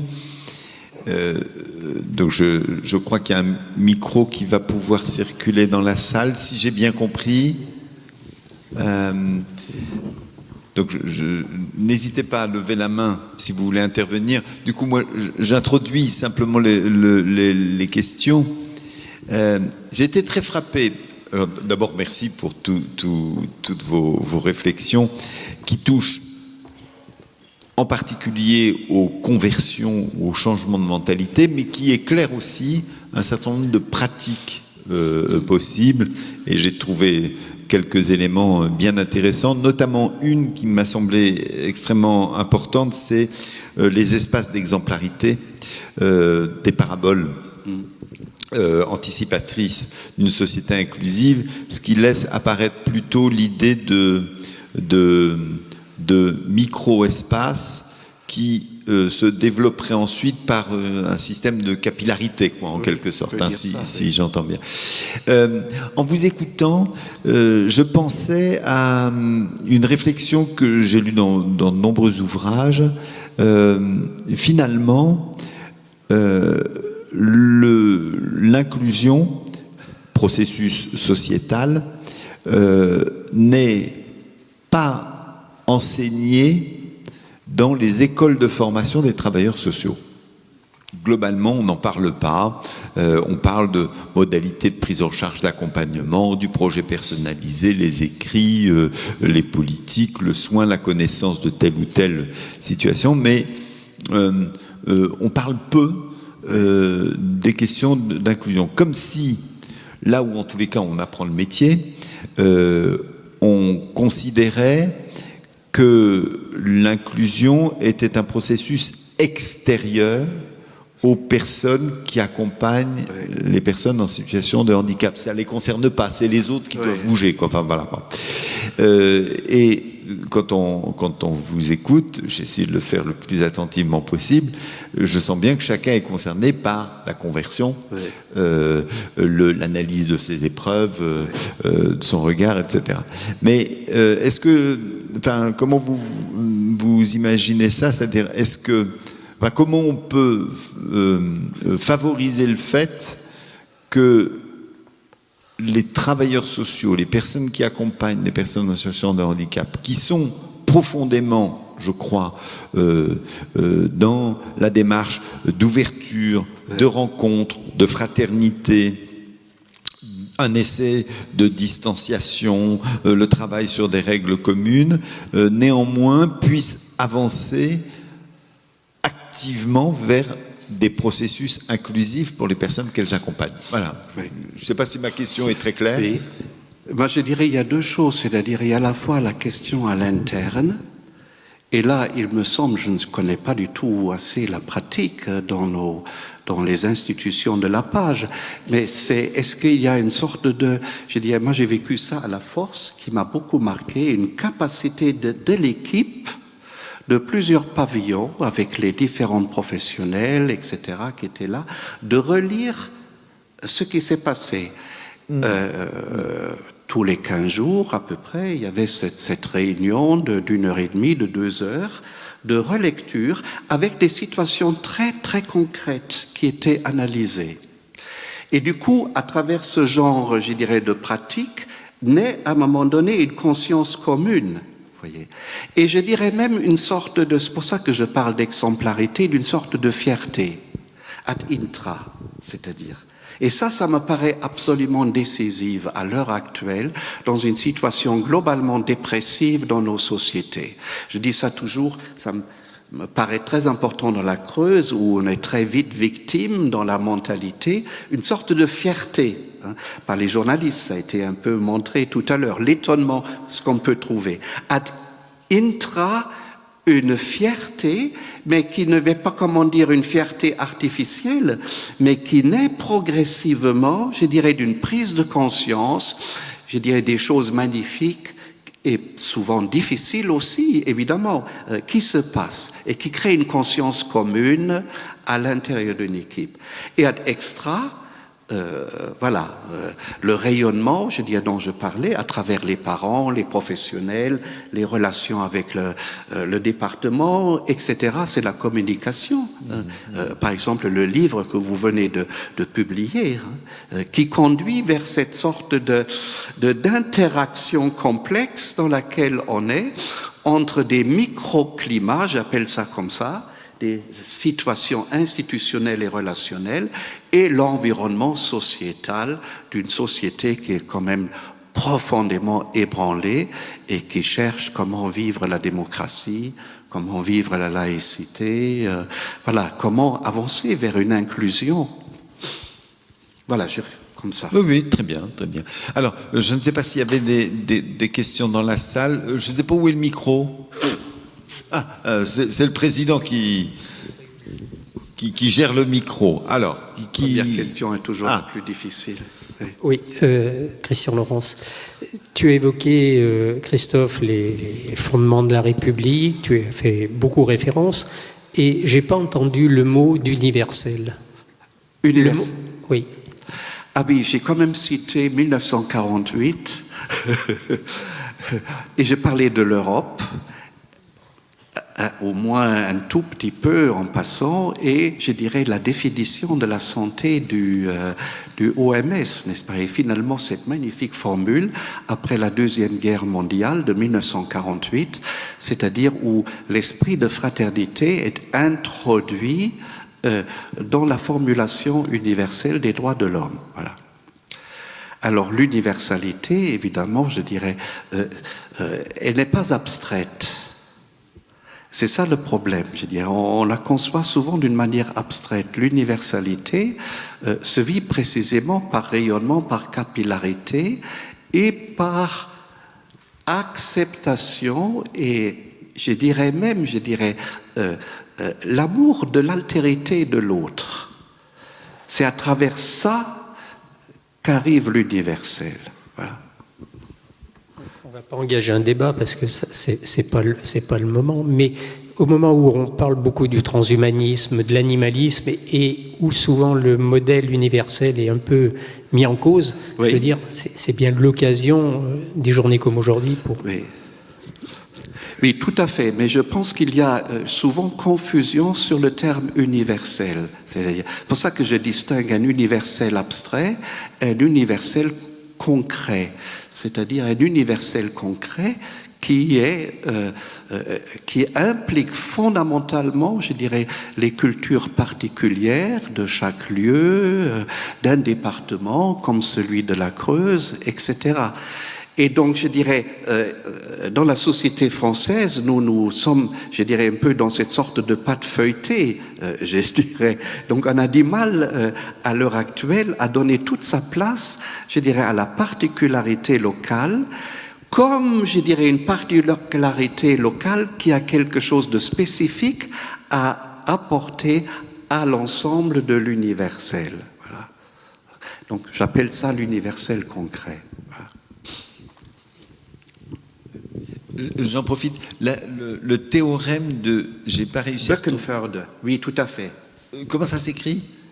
B-O avec 2 points, C-K-E-N, F-E de nouveau, tréma, Förde, R-D-E, Böckenförde. C'est un théorème qu'on trouve, je dirais, dans toute philosophie politique à l'heure actuelle, c'est-à-dire... Je suis désolé, hein, j'avais mal noté.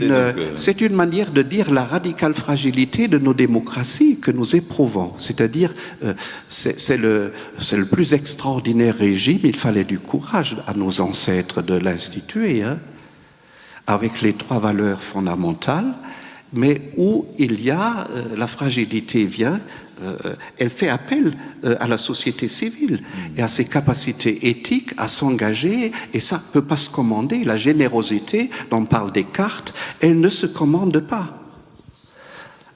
Et donc il y a quelque chose nécessairement dans nos sociétés humaines qu'on ne peut pas commander, d'où l'importance de l'école, de l'éducation. Et je dis même l'école ne peut pas commander la civilité, etc., etc. On va bien. Donc c'est ça, cette fragilité, et qui nécessite dans nos sociétés démocratiques une coopération de toutes les forces spirituelles, les ouvrant les unes vis-à-vis des autres, en faveur d'un bien commun, qui est inclusif. Qui est inclusif. Ah, une question.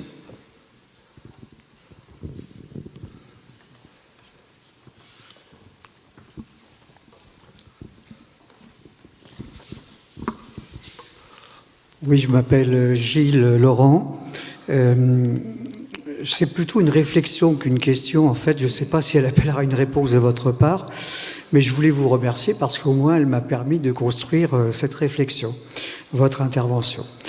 La notion d'inclusion, enfin c'est pas ce que vous avez dit, mais elle n'est pas bien évidemment uniquement associée à la question du handicap.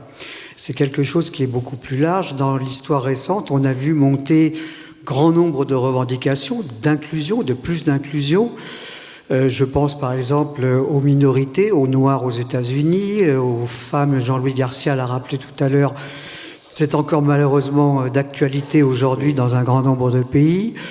C'est aussi le cas, et c'est ce qui nous réunit aujourd'hui, des personnes en situation de handicap.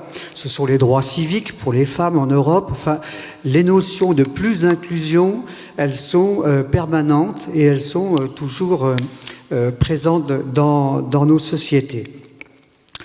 Et cette notion d'inclusion, elle est toujours attachée à son frère ennemi qui est l'exclusion. Alors, on n'en parle pas beaucoup. On a l'impression que tout le monde, en réalité, partage cette idée d'inclusion.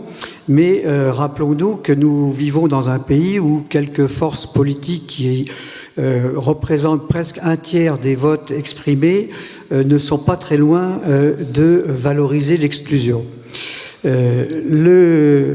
L'inclusion, pour moi, c'est un projet qui est toujours en mouvement. C'est-à-dire que ce qui était vrai il y a 30 ans, en termes d'inclusion, et on l'a rappelé, je crois, au début, en parlant notamment de l'école, on en reparlera tout à l'heure, n'est plus vrai aujourd'hui et ne le sera vraisemblablement plus d'ici une trentaine d'années. Oui. Pour terminer mon propos, moi, vous avez utilisé à de nombreuses reprises le terme d'utopie que vous avez associé à la question de l'inclusion. Moi, je préfère celui de projet. Il me semble qu'il est beaucoup plus dynamique. Et je vis, alors peut-être que je me trompe sur ce que vous entendez par utopie, mais il me semble que lorsque vous utilisez ce terme, on a l'impression, enfin ça m'a donné cette impression, que c'était de toute façon inatteignable. Alors je préfère, moi, penser que, comme je crois vous l'avez dit tout à l'heure, que le handicap, comme plein d'autres sujets, sont des révélateurs de notre peur, de notre indifférence, de notre propre vulnérabilité, et que tout ça, les humains sont capables de pouvoir le dépasser. En tout cas, moi, c'est dans ce sens-là que je préfère effectivement le terme de projet à celui d'utopie. Merci. Merci beaucoup. Oui, je dirais, l'utopie n'exclut pas le projet. Je dirais, Paul Ricoeur a beaucoup réfléchi là-dessus, sur utopie, idéologie ou projet. Voilà. Le projet est évidemment un versant fondamental, je dirais, de l'autonomie humaine, de pouvoir se projeter en avant. C'est-à-dire le concept d'utopie, c'est-à-dire Thomas More qui l'a inventé, c'est quelque chose qui n'a pas encore lieu. Et je crois que l'humanité a besoin, je dirais, d'un horizon pour mesurer les résistances. Parce que le problème de la notion de projet, elle n'implique pas tout de suite les résistances, voilà, que nous opposons. C'est-à-dire, on peut faire, je dirais, des beaux projets, de les même formaliser par la loi, et de ne pas mesurer d'où viennent les résistances. Voilà.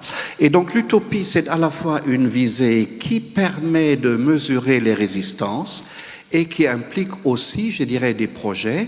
Et dans ma troisième partie, alors j'ai pas utilisé le terme de projet, mais quand je parle d'analyser un peu de près nos épreuves, à la suite de Rosin Vallon, quand je dis, c'est-à-dire la question de la confiance, voilà.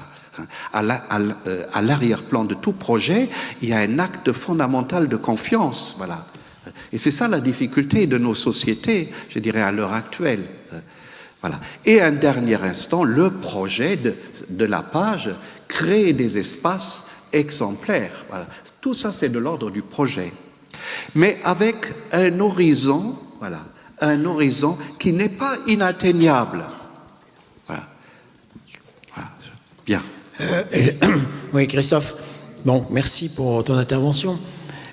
On a bien compris que dans les 3 valeurs cardinales de la République, on pouvait légiférer sur la liberté, on pouvait légiférer sur l'égalité, mais que sur la fraternité, c'était un peu plus compliqué, puisque c'était laissé, on va dire, à l'appréciation de chacun. Mais il me semble, malgré tout, dans ton exposé, qu'il y manque justement cette espèce de dimension légiférante qui s'appelle la morale. Alors, je ne vais pas faire référence à l'impératif catégorique kantien, à tout ce qu'on... Je serais plutôt d'ailleurs partisan de la vision d'Aristote de cette morale de la responsabilité, mais la fraternité, elle peut aussi, comment dirais-je, se situer dans le champ de la morale. Ce n'est pas un gros mot, la morale. Je n'exclus pas du tout le terme moral, n'est-ce pas? C'est-à-dire, évidemment, à l'heure actuelle, on n'aime pas trop la terminologie de la morale. On parle de déontologie, on parle d'éthique, comité d'éthique, etc. Donc, on a le vocabulaire, et je trouve c'est significatif, a plutôt versé vers ce côté-là. Alors ça, c'est une première remarque. Une deuxième remarque, évidemment, on peut légiférer dans le champ de ce que nous appelons fraternité. Alors ça me paraît... La notion de solidarité, avec Christian, on avait fait un peu un débat là-dessus un jour. La notion de solidarité, tu avais cité un peu cette formule, Christian, qui m'a beaucoup réjoui. C'est-à-dire, j'essaie de la retrouver dans le plus littéralement possible. Oui, la fraternité, c'est pour les francs-maçons et pour les chrétiens, et la solidarité, c'est pour nous, je dirais, législateurs, au XIXe siècle. Une formule comme ça. Voilà, quand même, la fraternité figure évidemment sur nos mairies. On peut y légiférer. Et encore cette loi, je dirais, du Conseil d'État, vous vous rappelez peut-être, il y a des gens qui ont traversé les Alpes, les réfugiés, et il y avait quelqu'un qui les a aidés, et donc il a été accusé parce que, évidemment, je dirais, on n'a pas le droit de faire ça, aider d'autres à traverser les frontières. Et il y a eu l'arrêté du Conseil d'État sur cette question qui est extrêmement intéressante, c'est-à-dire elle est formulée de manière négative. Voilà. On ne peut pas accuser quelqu'un ou de le poursuivre légalement qui, au nom de la fraternité, fait quelque chose. Voilà. Alors après, c'est stipulé de manière plus précise.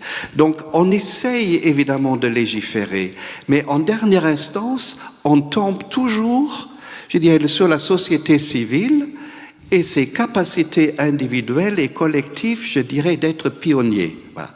On ne peut pas commander à quelqu'un d'être créatif, d'être pionnier, voilà. Alors, je dirais, est-ce que ça relève de l'éthique ou est-ce que ça relève de morale? Ça demanderait un tout petit peu, je dirais, un débat. Évidemment, Aristote, c'est la question de la responsabilité qui est centrale. Responsabilité, c'est-à-dire la capacité de répondre de mes actes. Alors, une dernière petite courte question et réponse courte si c'est possible, pour qu'on puisse faire nos 10 minutes de pause entre les deux temps d'exposé. Bonjour, je suis Catherine Chatta. J'ai juste une petite, pas une question, peut-être une réflexion. Est-ce que vous mettez le micro pour que j'entende? Je vais parler voilà, je pense que là on entend mieux. Voilà, en fait, ce que j'ai compris, c'est que pour avancer dans cette notion d'inclusion, on compte plus sur les notions individuelles et qu'en fait la réussite de l'inclusion sera plus une vraie réussite que si elle vient des institutions. Il faut articuler les trois. Ouais. L'individu, ça a été beaucoup souligné ce matin, la relation de réciprocité difficile et des espaces institutionnels, voilà, où je dirais une régulation du vivre ensemble est sans cesse, c'est pour ça que je parlais de la souplesse des normes, est sans cesse, je dirais, réinventée ensemble. Donc, on ne peut pas vivre sans institution. Voilà. Non, bien sûr. Mais la créativité, en fait, c'est surtout une notion très individuelle. Ah, il y a des créativités institutionnelles, je pense. Je trouve ça c'est très important dans la formation dont Daniel parlait tout à l'heure. C'est-à-dire comment analyser une situation et ensuite créer un espace institutionnel, voilà, qui rend possible. Oui, en fait, ce que je voulais dire, c'est que, comme vous le dites, ça fonctionne sur des des micros... Oui, mais climat. les institutions favorisant Voilà. les des micro-espaces. espaces, micro-espaces, Oui, oui. c'est ça ce que je veux dire en fait. Si ça vous va, je passe juste le micro à M. Garcia qui voulait faire un... J'ai cru comprendre que c'était très court, ça tombera bien. Très court. Merci Christophe de votre intervention très éclairante. Je voulais revenir, Gilles, sur Utopie. Et nous sommes en phase. Projet me semble l'outil pour aller vers. Oui. L'utopie, c'est quelque chose qui est loin.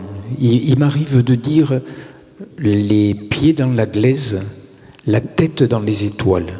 Et c'est ça que nous voulons créer. L'utopie, c'est loin, c'est le rêve.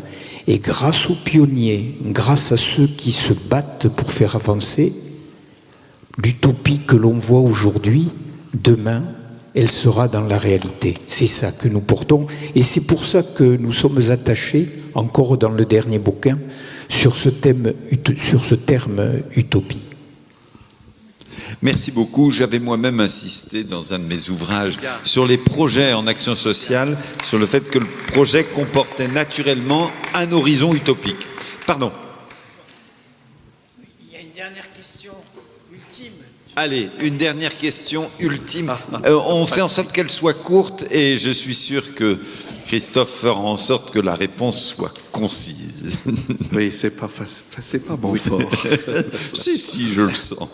Oui, merci. J'ai essayé d'être assez court. Éric Baudot, j'interviendrai aujourd'hui en tant qu'élu de la République. Alors, je dois dire que j'ai été particulièrement heureux d'écouter les valeurs que vous avez énoncées de liberté, d'égalité, de fraternité, puisque nous, les élus de la République, c'est quelque chose qui nous parle et c'est, je dirais, un petit peu le moteur de notre action.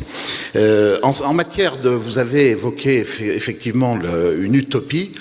Moi, c'est quelque chose aussi qui me parle particulièrement parce que, comme vous venez de le décrire, l'utopie, ce n'est pas l'étoile inaccessible.